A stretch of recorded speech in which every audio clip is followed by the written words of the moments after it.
ഇന്ന് വീണ്ടും കുവൈത്തിലും യുഎഇയിലും ഒക്കെ ആക്രമണം നടക്കുന്ന ഒരു സാഹചര്യം ഉണ്ടായിരുന്നു. അങ്ങനെയെങ്കിൽ ഈ ബഹ്റൈൻ അവതരിപ്പിച്ചിരിക്കുന്ന ഈ പ്രമേയത്തോട് എന്ത് നിലപാടാണ് മറ്റ് ഗൾഫ് രാജ്യങ്ങൾ സ്വീകരിക്കാനുള്ള സാധ്യതയുള്ളത്?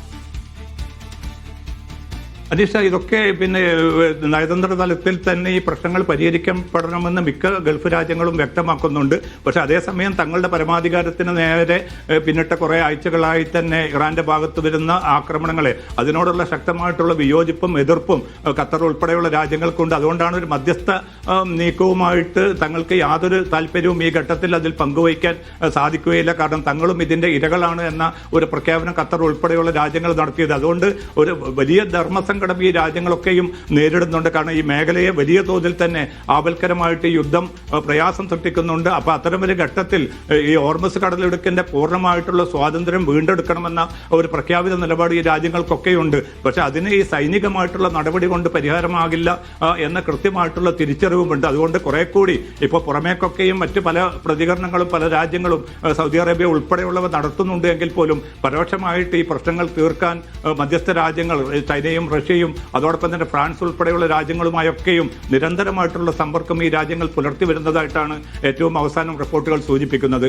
അനീഷ, മറ്റൊരു കാര്യം, യുഎസിനെ സംബന്ധിച്ചിടത്തോളം ആദ്യഘട്ടത്തിൽ ഫെബ്രുവരി 28-ന് അവർ സ്വീകരിച്ച നിലപാടല്ല ഇന്നിപ്പോൾ യുഎസ് സ്വീകരിച്ചു വരുന്നത്. നിലപാടുകളിൽ പലതവണ വ്യത്യാസങ്ങൾ വരുത്തുകയും ചെയ്തിട്ടുണ്ട്. അതിൽ ഇസ്രായേലിന്റെ ഒരു സമ്മർദ്ദം യുഎസിനെ സംബന്ധിച്ചിടത്തോളം ഉണ്ട്. ഒരുപക്ഷെ അതിനെക്കാട്ടും വലുതായിരിക്കും ഇപ്പോൾ ആഗോളതലത്തിൽ യുഎസിന് മേലുള്ള ഒരു സമ്മർദ്ദം എന്ന് പറയുന്നത്. അതുകൊണ്ടായിരിക്കും ഒരു കരയുദ്ധത്തിലേക്ക് പോകും എന്ന് വരെ എത്തിയിരിക്കുന്ന കാര്യങ്ങളായിരുന്നു. കൂടുതൽ പടക്കപ്പലുകളെ യുഎസ് രംഗത്തിറക്കുന്ന സാഹചര്യം ഉണ്ടായിരുന്നു.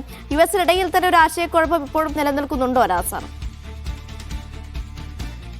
അനീഷ, തീർച്ചയായിട്ടും വലിയ പ്രതിസന്ധി അമേരിക്കൻ പ്രസിഡന്റ് ട്രംപ് മാത്രമല്ല അദ്ദേഹത്തിന്റെ ഭരണകൂടത്തിലുള്ള പ്രതിരോധ സെക്രട്ടറി പീറ്റർ ഹെഗ്സെറ്റ് ഉൾപ്പെടെയുള്ളവർ അനുഭവിച്ചുകൊണ്ടിരിക്കുന്നുണ്ട്. കാരണം അതൊക്കെയും അവരുടെ പ്രതികരണങ്ങളിൽ പോലും വ്യക്തമാണ്. ഏത് അർത്ഥത്തിൽ മുന്നോട്ട് പോകണം, ഏത് രീതി ഇനി ഇറാന്റെ കാര്യത്തിൽ സ്വീകരിക്കണം. ഏതായാലും സൈനികമായിട്ട് ഇറാനെ പൂർണ്ണമായിട്ട് കീഴടക്കുക, അവരെ പൂർണ്ണമായിട്ടും ഒരു വിധേയപക്ഷത്തേക്ക് കൊണ്ടുവരിക എന്നത് ഒട്ടും പ്രായോഗികമല്ല, എളുപ്പമല്ല എന്ന തിരിച്ചറിവിലേക്ക് ഈ നേതൃത്വം എത്തിയിട്ടുണ്ട്. അതേസമയം വെനിസ്വേല മാതൃകയിൽ 1-2 ദിവസം കൊണ്ട് പൂർണ്ണമായിട്ടും ഇറാനെ തങ്ങളുടെ ചൊൽപ്പടിയിലേക്ക് കൊണ്ടുവരിക എന്ന ആ താല്പര്യം ഈ പേർഷ്യൻ രാജ്യത്തെ സംബന്ധിച്ചിടത്തോളം ഒട്ടും പ്രായോഗികമല്ല എന്ന തിരിച്ചറിവ് ഉണ്ട് എങ്കിൽ പോലും അടുത്ത നടപടി എന്ത് സ്വീകരിക്കണം എന്നത് സംബന്ധിച്ച തികഞ്ഞ അവ്യക്തത തന്നെയുണ്ട്. കാരണം ഇസ്രായേലിനെ സംബന്ധിച്ചിടത്തോളം അവർക്ക് കിട്ടിയിരിക്കുന്ന ഒരു മികച്ച അവസരമാണിത്. തങ്ങളുടെ സുരക്ഷയ്ക്ക് ഏറ്റവും വലിയ ഭീഷണിയായിരിക്കുന്ന ഈ മേഖലയിലെ ഒരു പ്രധാനപ്പെട്ട സൈനിക രാജ്യം എന്ന നിലക്ക് ഇറാനെ അമർച്ച ചെയ്യാൻ, അതിന്റെ ബാലിസ്റ്റിക് മിസൈൽ പദ്ധതികൾ ഇല്ലായ്മ ചെയ്യാൻ, അതിന്റെ ആണവ പദ്ധതികളെ ഇല്ലായ്മ ചെയ്യാനുള്ള ഒരു വലിയ അവസരം എന്ന നിലക്ക് ഈ യുദ്ധം അനിശ്ചിതമായി തന്നെ മുന്നോട്ട് പോകട്ടെ എന്നൊരു നിലപാടിലാണ് ഇസ്രായേൽ നേതൃത്വം എത്തി നിൽക്കുന്നത്. പക്ഷേ അമേരിക്കയെ സംബന്ധിച്ചിടത്തോളം തങ്ങളുടെ ഏറ്റവും അടുത്ത സഖ്യരാജ്യ സുഹൃത്തുക്കൾ പോലും നാറ്റോ രാജ്യങ്ങൾ പോലും ഇത്രയും ശക്തമായിട്ടുള്ള ഒരു എതിർപ്പ് പ്രകടിപ്പിക്കുന്നു. അവർ പറയുന്നത് ഈ യുദ്ധം ഞങ്ങളുടേതല്ല, ഞങ്ങളുടെ താല്പര്യങ്ങൾ സംരക്ഷിക്കാനല്ല, ഇത് മറ്റാർക്കോ വേണ്ടി അമേരിക്കൻ പ്രസിഡന്റ് നടത്തുന്ന ഒരു യുദ്ധമാണ് എന്ന അർത്ഥത്തിലുള്ള കുറ്റപ്പെടുത്തലുകളാണ് ഫ്രാൻസ് ഉൾപ്പെടെയുള്ള പല രാജ്യങ്ങളും നൽകുന്നത്. അതുമാത്രമല്ല ഈ യുദ്ധത്തിൽ പങ്കാളിത്തം വഹിക്കാൻ പോലും തങ്ങൾക്ക് താല്പര്യമില്ല എന്ന് അറിയിച്ചുകൊണ്ട് തങ്ങളുടെ വ്യോമാതിർത്തി പോലും ഈ അമേരിക്കൻ പോർവിമാനങ്ങൾക്ക് നിഷേധിക്കുന്ന ഒരു സാഹചര്യം, ആ ഒരു ഒറ്റപ്പെടലിനെ ഇനി ട്രംപ് ഭരണകൂടം എങ്ങനെ സ്വീകരിക്കും, ഏത് സമീപനം സ്വീകരിക്കും എന്നതാണ് ഈ ഘട്ടത്തിൽ ഏറെ പ്രധാനമായി മാറുന്നത്.